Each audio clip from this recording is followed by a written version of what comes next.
Hello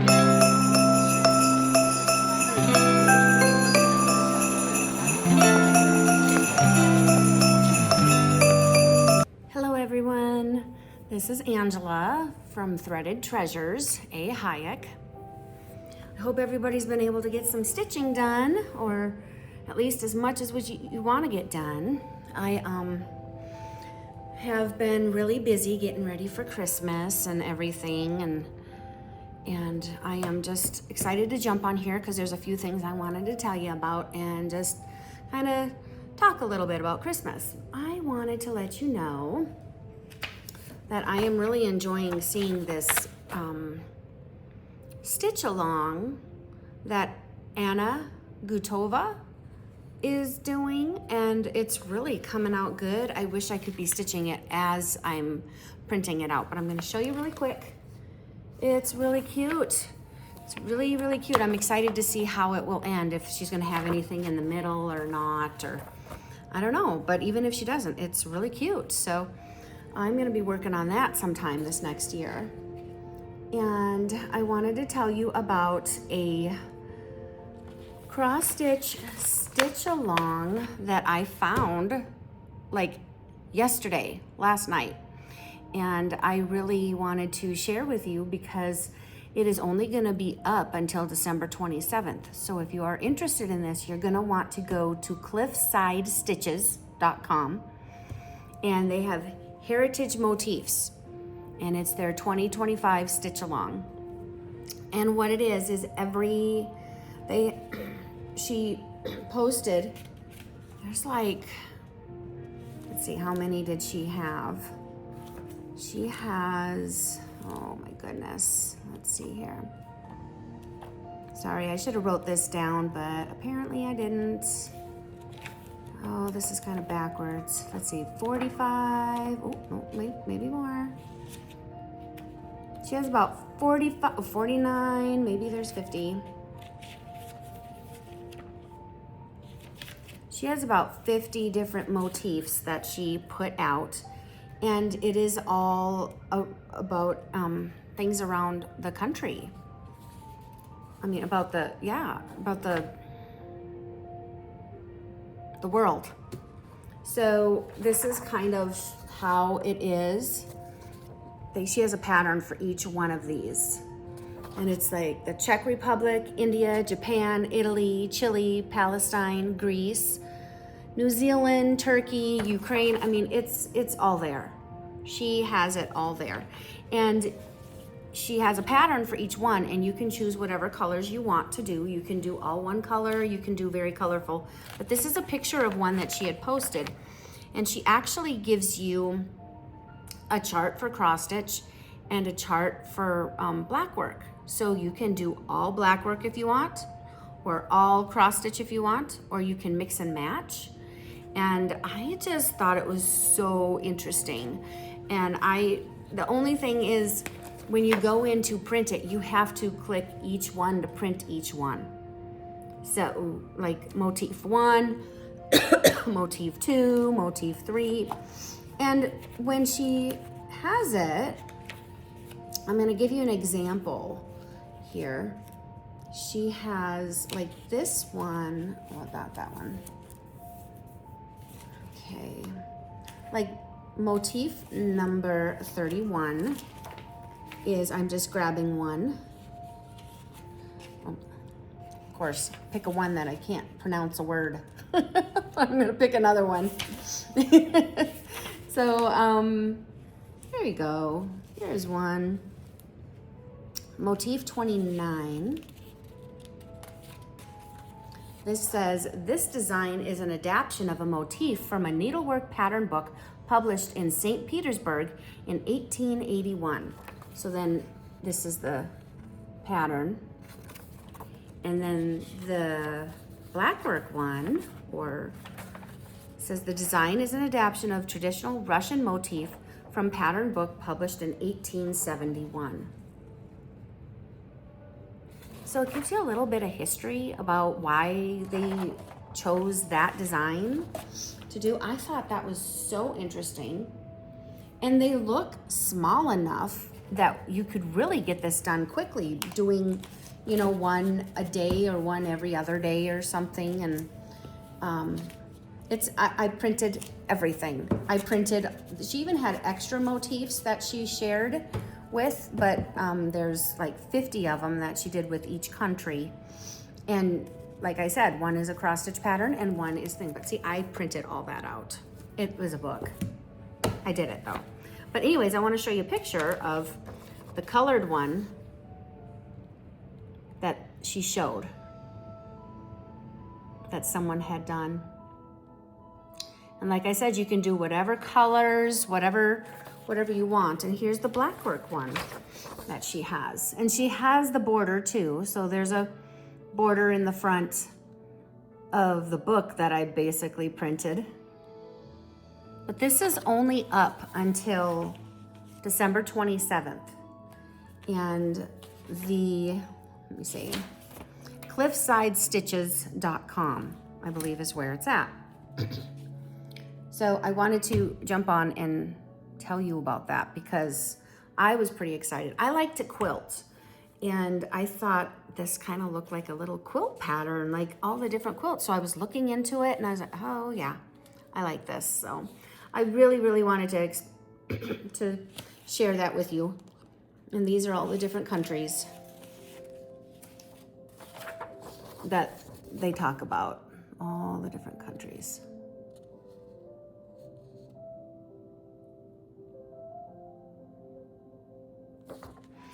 So I know a lot of you guys have talked about doing a no-buy year, and that's great. And I would love to do that myself. I don't know if I'm that. I am being a lot more intentional, I guess you could say. I'm being very more intentional on what I purchase, so I'm being very careful so I don't just go. It's easy to do. You go to places and you're just, oh man, I gotta have this, I gotta have that. And I don't know. I know for myself, I need to be careful that I just don't do too much. But when it comes to freebies, and I really like it, I'll print that down. And yeah, I definitely hope to get to this soon. So I did that. And so yesterday I did some baking and cooking for like Christmas cookies with my mom. And we made these cookies that my grandma used to make all the time. And I believe her grandma made it as well. So my great grandma made it. And they're called cuckoo cookies. And I wanted to share it with you. These are the cuckoo cookies, my family recipe. It looks like this. It's like a chocolate brownie cookie with a marshmallow in there, and it's melted. You cut the marshmallow in half and put it on top of the brownie cookie after you bake it for a while. And then you put it back in the oven for a few more minutes, and then you take it out, and then you let them cool, and then you make this frosting, and you dollop some frosting on there, and you put a pecan or a walnut on there. It calls for walnuts, but we decided to do pecans. We like pecans, so we decided to do pecans, but those are really good. I'm probably gonna eat that right after this, right after this floss tube. And I thought I would end this with some information that I printed out and I wanted to share with you. My Aunt Vicky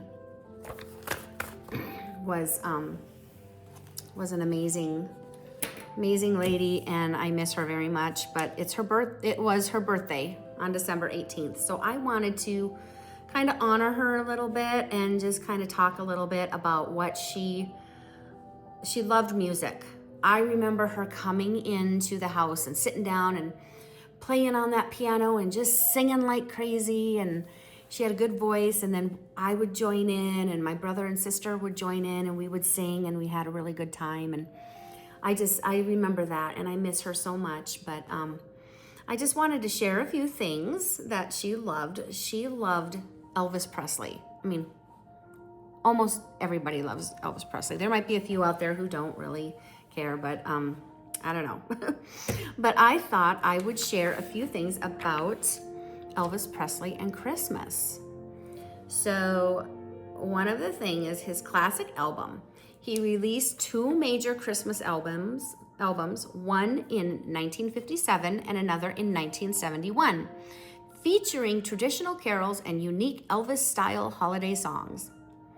His hit song was Blue Christmas, Santa Claus is Back in Town, and White Christmas.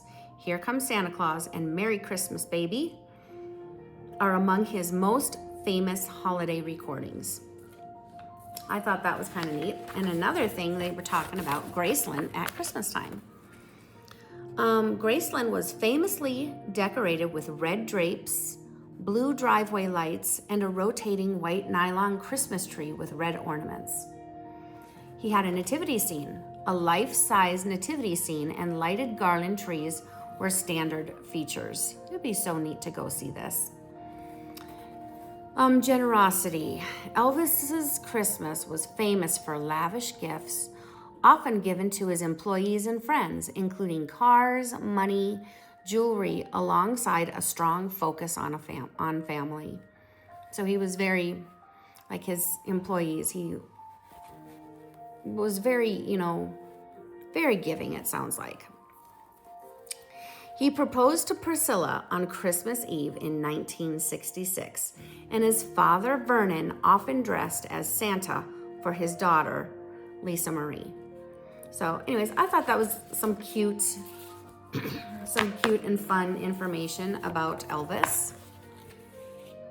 My Aunt Vicky loved Elvis. She would stand up and pretend to sing like Elvis did and sway her hips like he did and everything, and we would have so much fun. Just music is definitely my Aunt Vicky's, it was her favorite thing. Another person that she loved was Patsy Cline. Her favorite singing. Sorry, excuse me, I should put some water here. But anyways, one of her favorite music artists. So I have just some different interesting things to share with you about Patsy Cline. It says in 1973, she became the first female solo artist inducted into the Country Music Hall of Fame. At age 13, she was hospitalized with a throat infection and rheumatic fever. According to Patsy, the fever affected my throat, and when I recovered, I had this booming voice, she said. Another fact is she worked as a waitress after she quit high school. Another one is her mother was a 16-year-old seamstress and her father was a 43-year-old blacksmith. And then Bill Peer, her second manager, gave her the name Patsy. From her middle name, her mother's maiden name was Patterson. She recorded 51 songs with 4 stars. On July 1st, 1955, Patsy made her network television debut on the short-lived television version of the Grand Ole Opry. I remember watching reruns of that when I was younger. I do. I don't know. I mean, when I was younger, we didn't have internet and stuff like that, so they must have had it on TV. But that's pretty cool. Initially, Patsy didn't want to record Walkin' After Midnight, regarding it is just a pop song, because she liked country. Walking After Midnight reached number 2 on the country chart and number 16 on the pop chart. Patsy was one of the first country singers to have a crossover pop song. Now there's a lot of them. Patsy's big hit song, Crazy, was written by future country legend Willie Nelson. Crazy. I remember that song, Crazy. My Aunt Vicky would sing that. Oh, I can almost hear her now. Crazy reached number 9 on the U.S. Hot 100 and number 2 on both of the hot country songs. There's so many little things about her, facts about her. So I just kind of like picked and choose. I think there was well over 100 that I found. Patsy was the first woman in the country music to form at New York's Carnegie Hall. That's pretty impressive. In 1997, Crazy was named the #1 jukebox hit of all time. And one of the last things that I found on this list was, it says, Patsy was and is the greatest. My Aunt Vicky would agree. She would agree. But anyways, I thought that was some fun facts and information on something that my aunt she loved her music. And there's many things I could talk about her. Like she loved Betty Boop. Oh my goodness, she passed that down to me. And when I was little, I remember I loved Betty Boop, and I still try to collect Betty Boop things. And every time I find something, I love it, and I think of my Aunt Vicky. So that's one thing, is our Betty Boop, our love for Betty Boop. So, anyways, I am glad I was able to jump on here and talk a little bit about my Aunt Vicky, and share with you that a couple of patterns and my cookie. So I think I'm gonna go and eat my cookie, and I hope you all have a wonderful, wonderful few days. I might be able to jump on here again before Christmas. I don't know. If I do, I will. But thank you all for watching, and I hope you enjoyed those fun facts I told you about Elvis and Patsy Cline, and Elvis Presley and Patsy Cline. There we go. And thank you for letting me ramble on about my aunt. She was a very special person, and I love her. And I don't know. I just hope you all have a wonderful, wonderful week, and enjoy your stitching time. Please like and subscribe, and I will see you later. Bye for now.